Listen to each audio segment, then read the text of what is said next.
Jose Villalon from Nutreco Shredding is going to wind us up here. Thanks, Jose. Good morning, everyone. It's not often I get to come to venues like San Francisco and work, so you can help me explain to my wife that I'm actually working today. I'm going to take a photograph. When I say three, say hello, Anita. 1, 2, 3. So on a serious note, thank you very much to the F3 team for inviting me here to explain some of our viewpoints to help the industry transition innovation faster. And what I'd like to propose, actually, the reason after 40 years I wake up and I'm still inspired and enthusiastic about this business is, in essence, what we've been experiencing here the last couple of days, is that the industry is innovating and driving transformational change in spite when there's no real demand for it. So we're addressing the environmental social impacts of this industry without really having the pull from the retail side. So that to me is what keeps me going into this. And so I want to propose this morning a model, a change in the way of doing business that perhaps will help mainstream innovative ingredients to replace or complement the use of fish meal and fish oil. So the challenge we face is, I think we all have heard it, the FAO estimates that we will have to increase food production by 70% by 2050 to meet the demand of 9.8 billion. But at the same time, you have the world's largest environmental NGO, the World Wildlife Fund, stating that already today we are consuming the equivalent of 1.5 planet Earth's worth of natural resources. So if aquaculture is going to earn its license to operate in the next 3 decades, it's going to have to demonstrate how innovative ingredients will, in fact, reduce the dependency on constrained resources like the marine proteins. So the last 15 years in workshops and conferences, you've all seen this graph, and I'm not going to talk to it.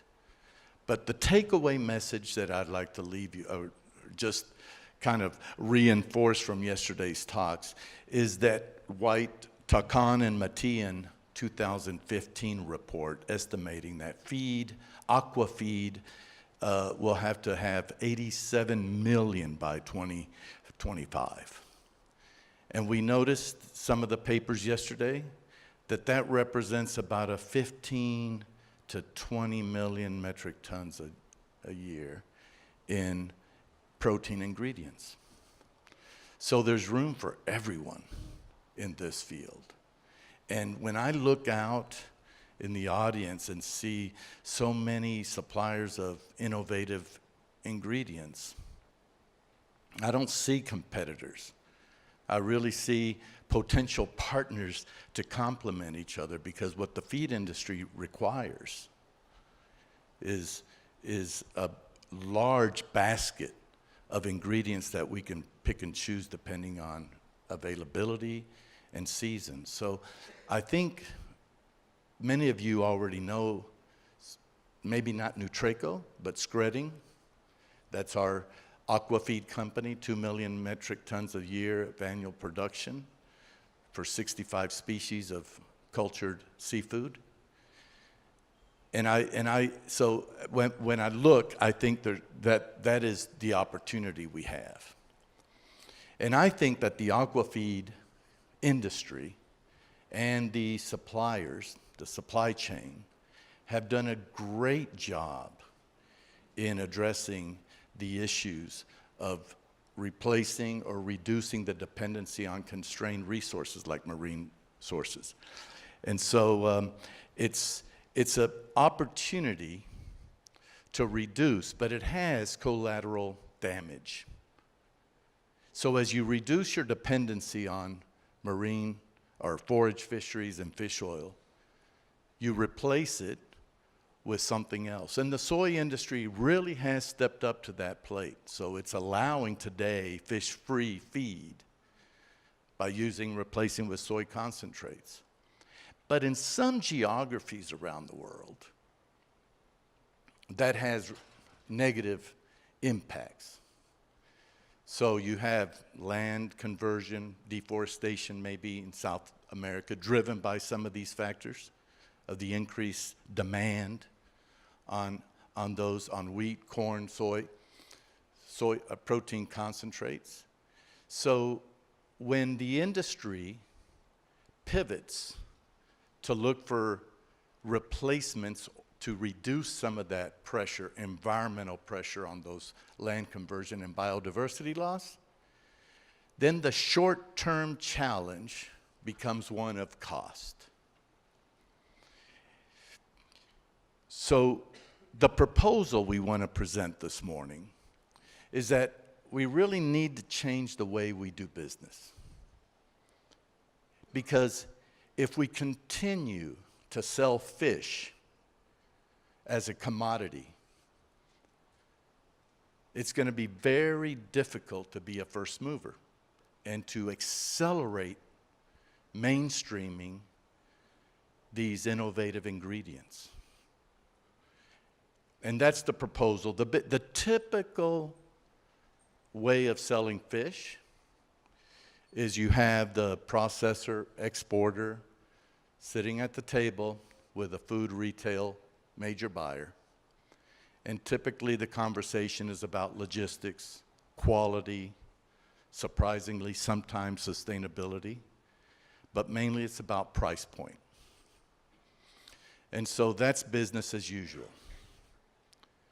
And what I would like for you to consider this morning is a change in that, a paradigm shift in the way we do business. So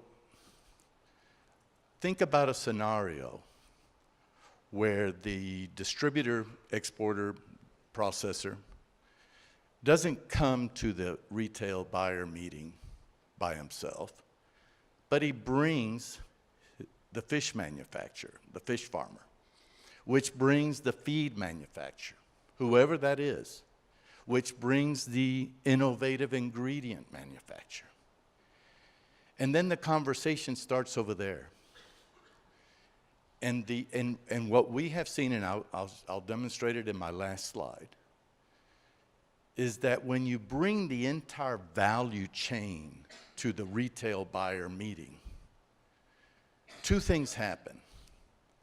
One is that the retail buyer is impressed that he's looking not at a fad, not at a passing gimmick, but the total commitment of the value chain in front of him.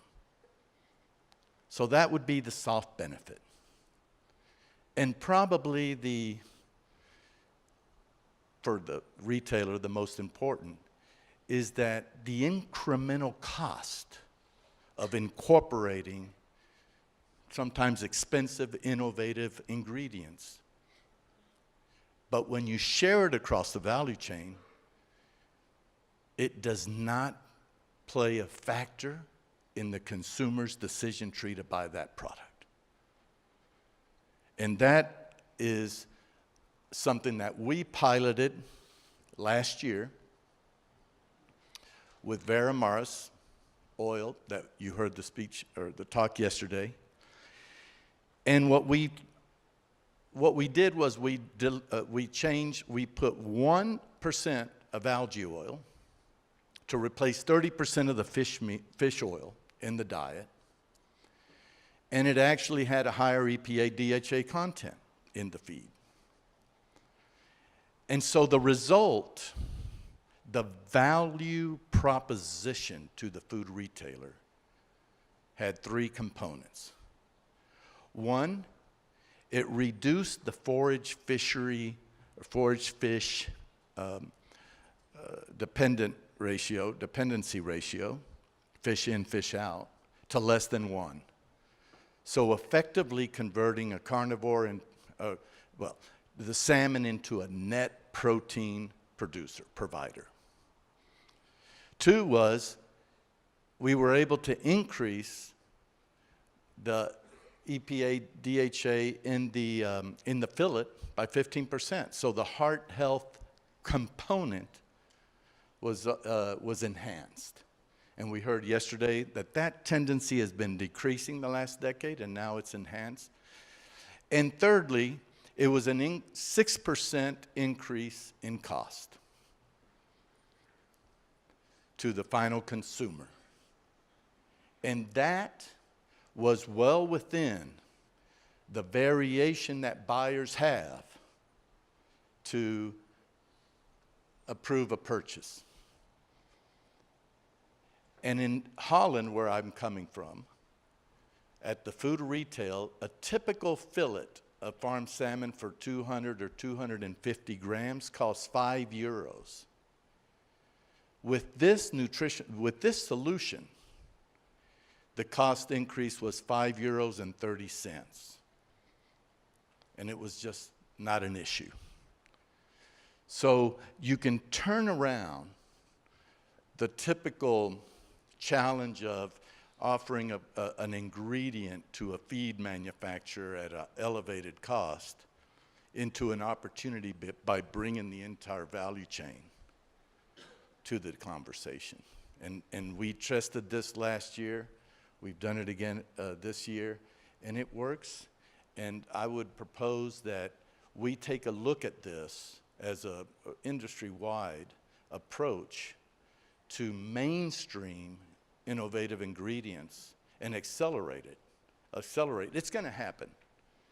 But this approach could accelerate the uptake. So thank you very much for your time.